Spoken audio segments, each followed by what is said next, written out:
And finally, we're getting into the draft. Let's see what the bans will be this time around. Fiora again, Yori again. Maybe Caitlyn ban after the previous game. Yeah, main threat last game was the Caitlyn, right? Wally Bear was secondary.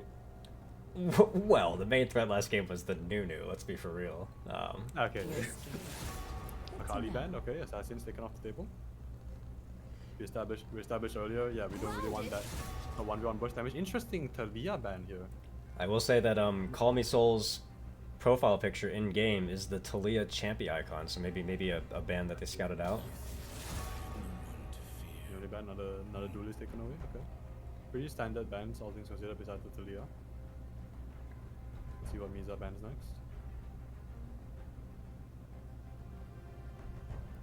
I'm excited for this one. I'm getting the feeling. I mean, it's completely unjustified, but I'm getting the feeling that we're about to have a bloodbath. I don't know why. I'm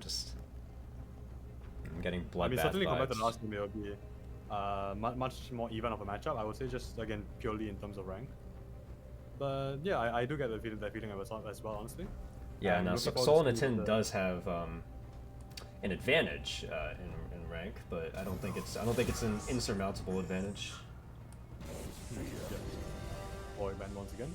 As we now get into the picks, we'll see if they go for something similar to Slime last game, where they went for more of a early game picks, or if they go for something closer to Sanguine Squinks with more comfort picks like Nico, or even if they just like fudge it and just pick whatever like from last game as well.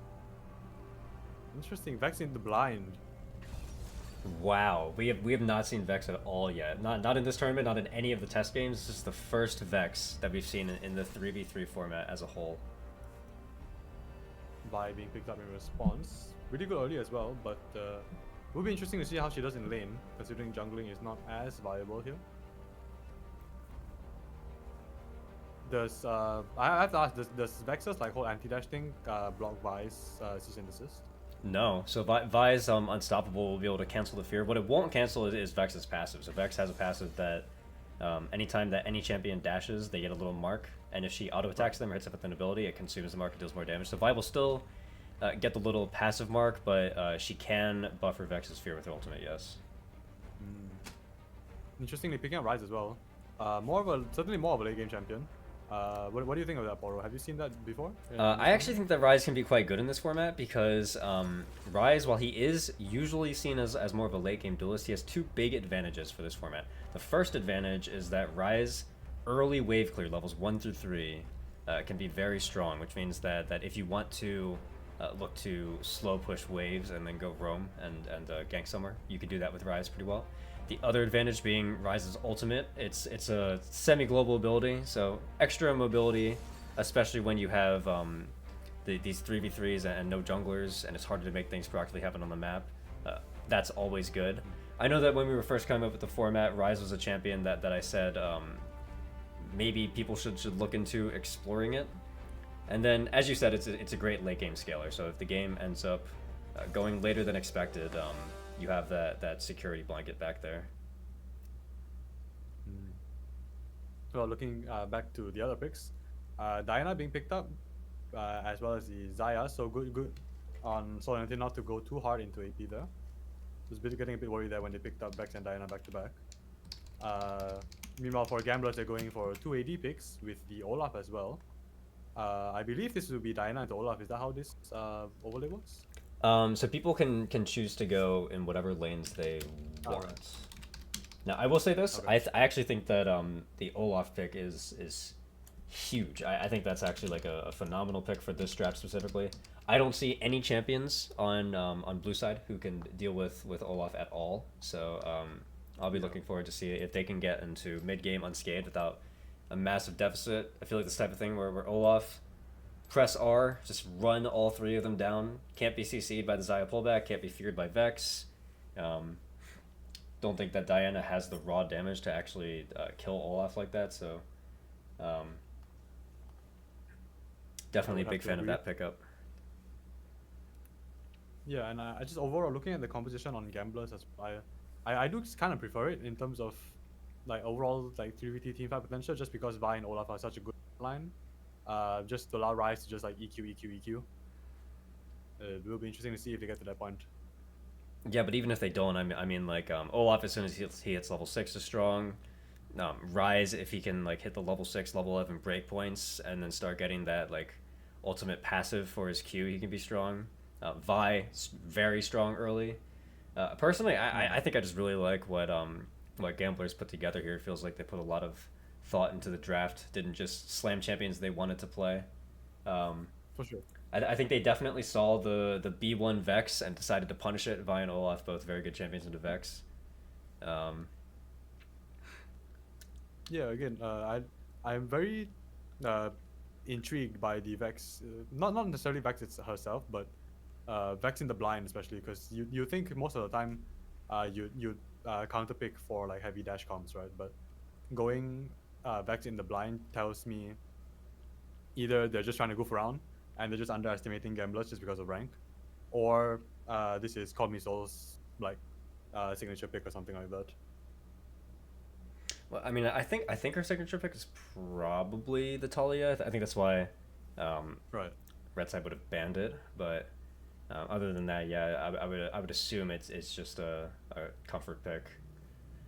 And I mean, if we were gonna have it one way or the other, I actually do prefer it this way. I think that the team with the lower rank, who would be considered the underdog, is the team that I view as having the better draft. So it should be fun to watch this one.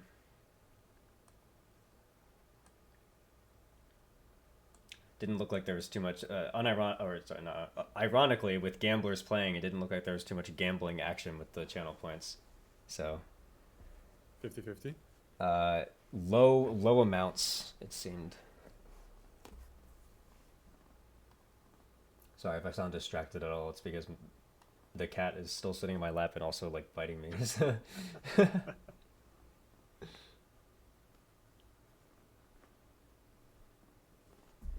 No, she left. All right, goodbye. We've lost the cat. You can leave the stream now.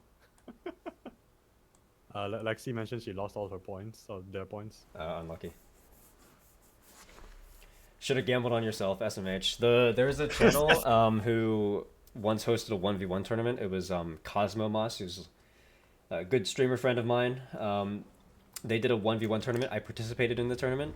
I bet all in on myself every single time and then won the tournament. So I went from like I hadn't been on their stream at all before, and in the span of one night I went from nothing to 40k. So that was a good time. Alright, let's finally get into the games. Good luck, have fun everyone. Diana into Olaf top lane, Zaya into Vi will be interesting to see actually, because Vi obviously stronger early game, but of course Zaya does have that range advantage. We saw last game ADC into melee champion can be just extremely difficult to play into. And the bot lane, we'll see Vex into Rise, so Vex won't be able to get the benefit from the anti-dash part of her kit. Yeah, no, I mean, like, it does... These matchups, at a glance, are a little bit unfortunate. I mean, like, especially if you're the Diana, you would not want to see the Olaf, right? Like, you would rather be anywhere else other than facing against the Olaf. But at the same time, I think Blue Side's got to be happy because Vex into Rise, pretty decent. Zaya into Vi, pretty decent. I don't know. I don't know if either team would want to change something up. I think that these are just volatile enough champions that we were going to get somebody who was going to have a losing matchup. You were alone the whole time. Yeah. And I think especially it will be important to pay attention to the mid lane. We saw last game as well just how important like having Cryo over the mid lane is just for impacting the rest of the map, especially with Vi being another early game like sort of ganking type champion like Nunu last game. It will be really important for Misa to stay healthy while keeping up their prio so that they can begin affecting these side lanes of theirs. Now, really important to know as we... Hold on, I'll hold my breath for a second here. Happier Cat brought really low. One more hit from Peanut Butter, but will not be enough. Peanut Butter will be taking a ton of minion ag from that as well, so it's relatively even. Yeah, maybe Olaf could have looked for a flash kill there. Flash kill, that would have been great. But still really low though. There's so much action happening everywhere, so I can't say anything. But yeah. I want to mention that Diana has Smite, so That's one of the adaptations that we saw. Makes it a lot easier to secure objectives. Makes buying the jungle pet later an option if you want access to more gold and XP. Also important is that the jungle pet gives you sustain when you're fighting jungle monsters. So especially for these later buffs, like Otacon and Baron, if those end up playing a factor, you almost certainly need the jungle pet in order to take those with champions like these. Something also important to note, only 2 teleports. We see 2 teleports here. Hold on. Happier Cat, just while you're talking, apologies, but Yeah. immediately just secures first blood onto the Olaf. So turning it around, based on what we expected earlier, we mentioned, of course, Olaf would be the better matchup, better one in this matchup, but Happier Cat showing matchups on everything at least. Yeah, and Olaf even with the panic flash, rubbing a little bit of salt in the wound there. CS-wise, it's looking really good for Soul and Tim right now. Look at this ball. Flash forward by the Vex. Scares away the Rise. Doesn't even go for the auto attack, but just forces him to burn Flash anyway. Yeah, maybe just a swing and a miss for the Vex because she landed the Fear but then missed the Q. If that Q had landed, Rise certainly would have died. Yeah. Rise now forces use TP to get back to lane. Trying to make up for the CS differential, which across the board is just firmly in Soul and Tin's favor. Yeah, I mean, like the one matchup that you had that you would have thought would be able to win, they got first blooded. We saw the Vex and the Rise, which you would think might be a handshake. The Vex just got good positioning against the Rise, and then I think that you would always expect Xayah to have more CS than Vi in that matchup, so. But they're just trying to double down on it. It does have a pretty big minion wave here, though, if he wants to go for this, but it's being caught up by the blue minions. Happier Cat will be brought pretty low. Does not have the potions this time to heal back up, so this could be a little bit dangerous for the Diana here. Doesn't have, neither side does have flash. I believe Happier Cats might be up soon. I'm not actually sure, I can't see the icon. But Happier Cat actually, if Peanut Butter doesn't force the fight soon, Happier Cat does seem that she'll be able to just slowly heal back up to a reasonable amount of HP.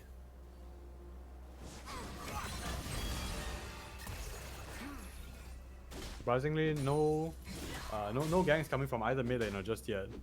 CS wise, Misa certainly doing the best compared to her lane counterparts. But the Xayah with the pickaxe will be pretty annoying to deal with. Still has that potion. Olaf needs to be careful. Diana, if Diana lands one more Q, she could go for an all-in and kill him. Will be really interesting to see if that top lane matchup goes even further down the drain. Flash forward. Yep, that nice combo there from Happier Cat. Great mechanics. Immediately shutting down the Olaf once again, giving him no chance to react.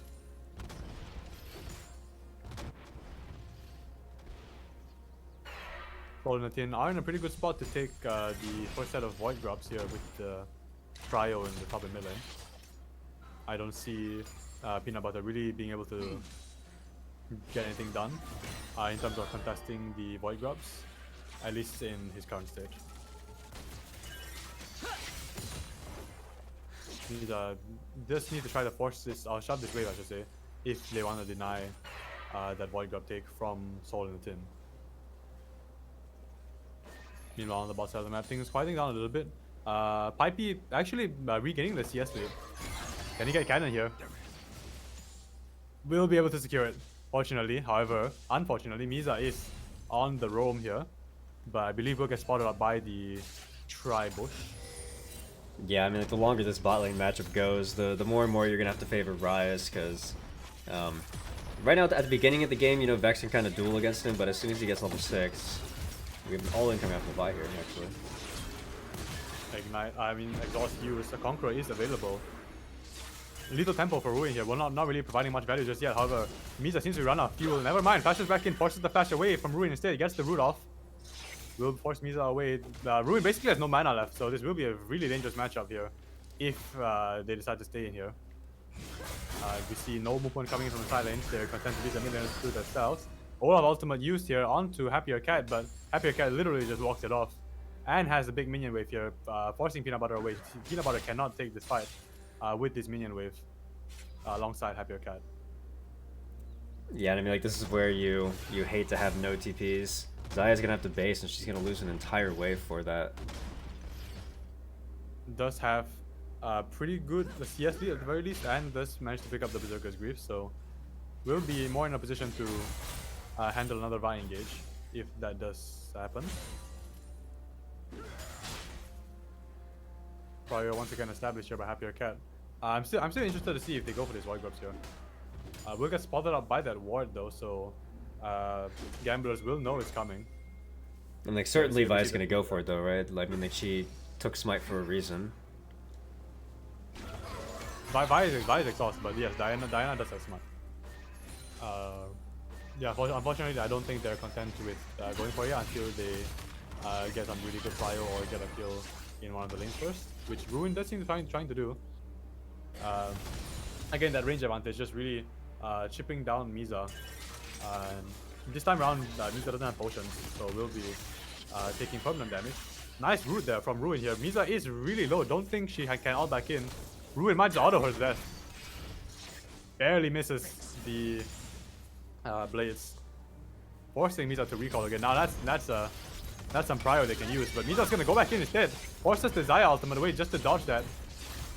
But putting her too far forward, Ruin will be able to secure the kill in the mid lane.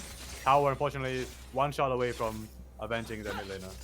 Yeah, now I do see the angle because Vi's ultimate was about to come back up. Maybe thought could live just long enough to get that R into the tower, but maybe underestimated how much damage Zaya could do. Speaking of damage, Peanut Butter will be taken out again. Third kill going to Happier Cat. Speaking of kills again, Ruin now getting outflanked by Pipey. I believe used the Rise ultimate there. Yeah, ultimate and flash to get that kill. Yeah. So first kill on the board for Gamblers. I'm sure they're feeling a little happy about that, but top side of the map ain't going too well. Happier Cat securing 3 tower plates before Misa manages to charge back in. Will not be able to close the distance, just a little bit too far. Vi does have the ult, chooses not to use it. Yeah, especially with the minion wave, I don't think you really want to take that fight here. Might be a little bit too risky into the 3-0 Diana. Even just looking at the items as well. You know, Gamblers having good position on these Void Grubs. Looks like they're going to try to move to take them. Yeah, all 3 members are available, whereas Solomon just off a back, just off a respawn. No respawn, but just off the backs. Will not be in a really great position to contest this. So again, another small win there for Gamblers. Goal differential is slowly but surely catching up as they now decide to go for 2v1 here against Ruin. Roots from the Rise would be useful here. There we go. As Misa will be able to secure the kill onto the Zaya. However, Happier actually manages to backdoor them while Misa and Pipey are away. Didn't even use the smite. Just stole it raw. I think I do actually like the idea of, okay, we basically have these Void Grubs, let's send Misa and Pipey down to get the kill on mid lane. But unfortunately that did leave them open to the Diana, which Peanut Butter is just completely incapable of handling at this point in the game. Look at that, already a Storm Surge up. Yeah, I mean at this point nobody can fight the Diana. I guess slightly to be expected, Happier Cat is the only Emerald player in this lobby. Yeah. Again, it goes to show matchups on everything. We really going hard on. Oh, Olaf has a good chance here, but yeah, didn't go. Not really going that well. Another. What do I even say about this? What do I even say about this? He doesn't have any items. There's nothing he can do. As Diana gets her 5th kill. Diana maybe looking for something cheeky against the Vi. No, just goes for the red buff. Interestingly, not really much ganking action, not really much jungling action coming out of Misa in this game. Not really what I was expecting in the draft.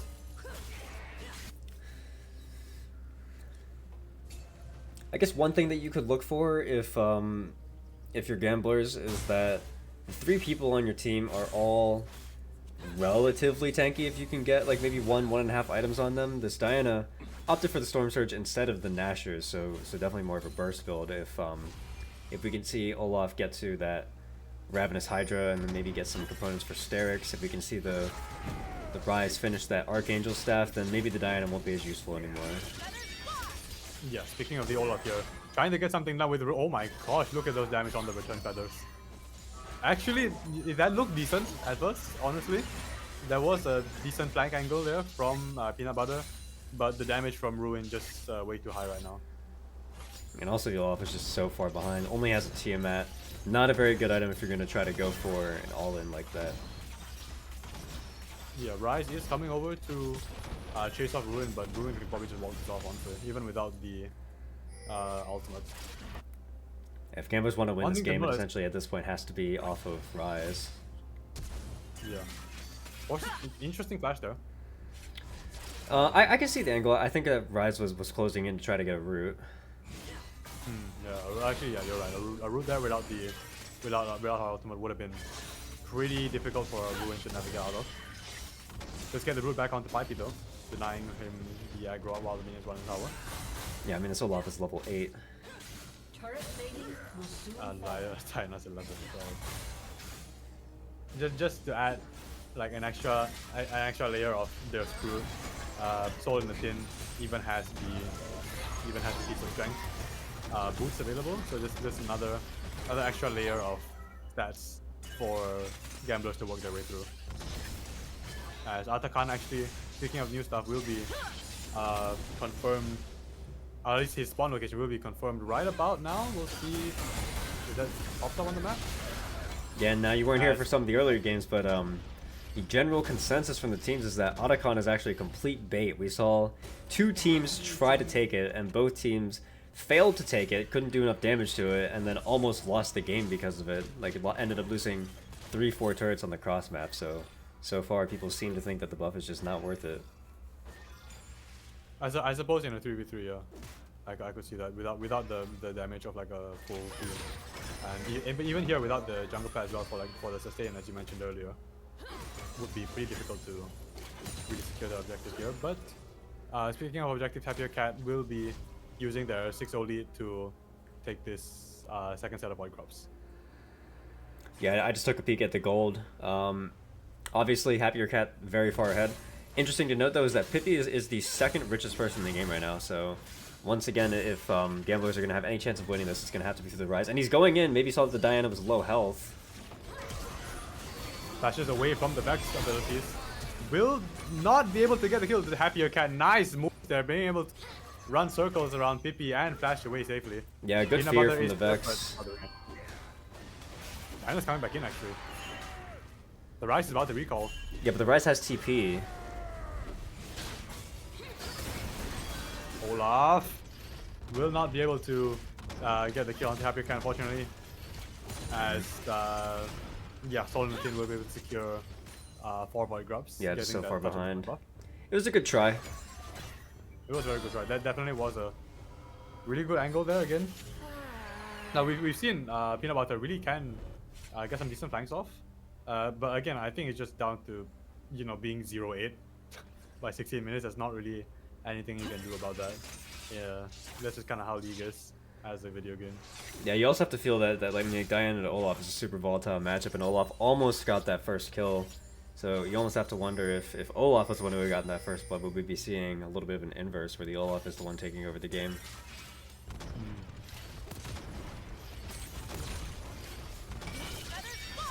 Misa tried to get something done here. The ultimate used again just to dodge the abilities. We've seen this happening basically every fight. Misa tries to go in, Ruin just out-timings them, and just turns it around with auto attacks. Yeah, but this time a little bit different because Vi didn't blow the ultimate, so she still has it. She is just way too low to be able to really get anything done off of it though. Even with that tower shot, I just don't think Misa has the damage to really burst down this Zaya. You see as well, Diana's in the back. Diana's in the back as well. Misa will be exhausted here and doesn't even need Diana's help. Will be able to take out Misa. Pippi tries to come in to assist from the top side, but it's just too little too late. Yeah, honestly, that was kind of close. I wonder if Vi had buffered the root with her ultimate, if that would have been enough.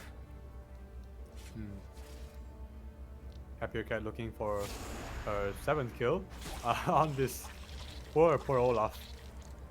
You just gotta feel bad for Peanut Butter, man. Like, it's like matchups aside, like tournament aside, it just feels bad.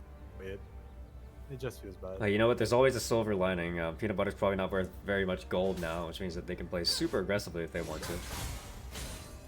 Even then, what are they even gonna do? They have a Tiamat. They have like not even one completed item yet. It's already like almost 18 minutes in. Hey, they've got the dagger. They can take down turrets, right?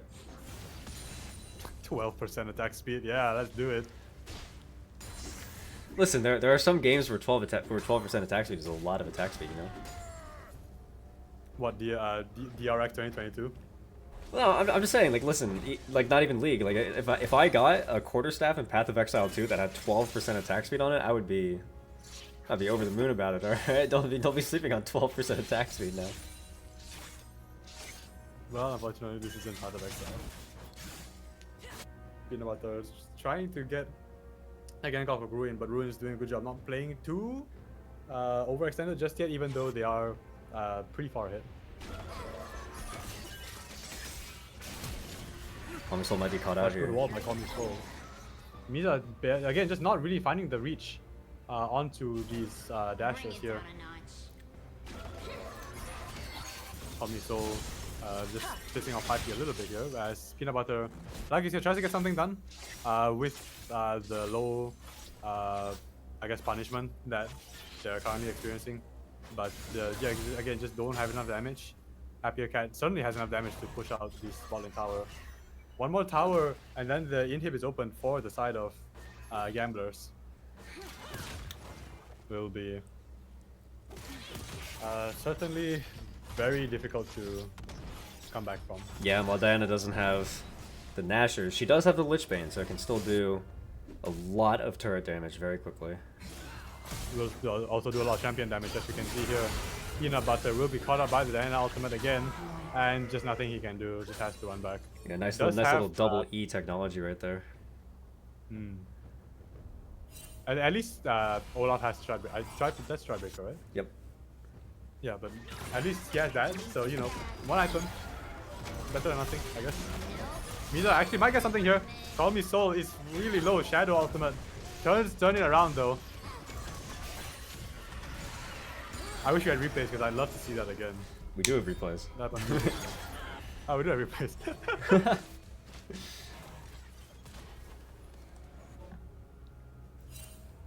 While we're watching this, the game is just over.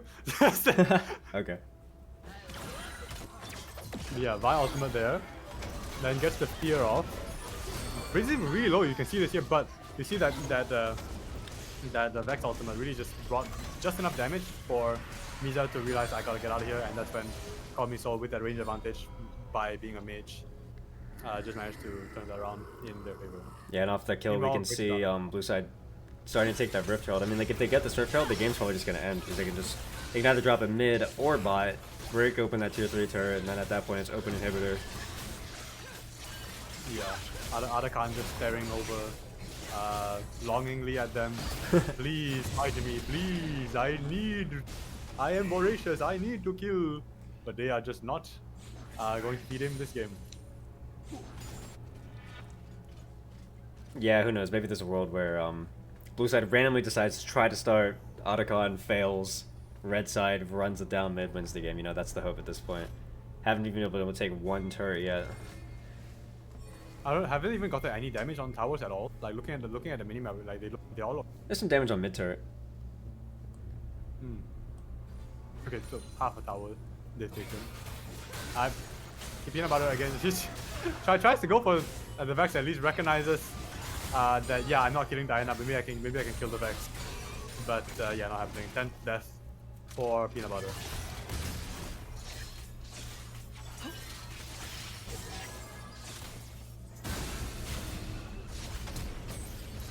Misa again forced to flash away. This tower is open. The Pipey is busy bot side. Ruin interestingly decides not to go for it. They want to use the Herald instead. Pipey does have the shield from his item there, but will not be enough. Misa charges in, tries to save it. The inhib is still alive, I believe. Happier Cat will get caught out by cease and desist, but will actually be taken down. First death there for the Diana, but don't think it matters. Ruin still pushing the mid lane.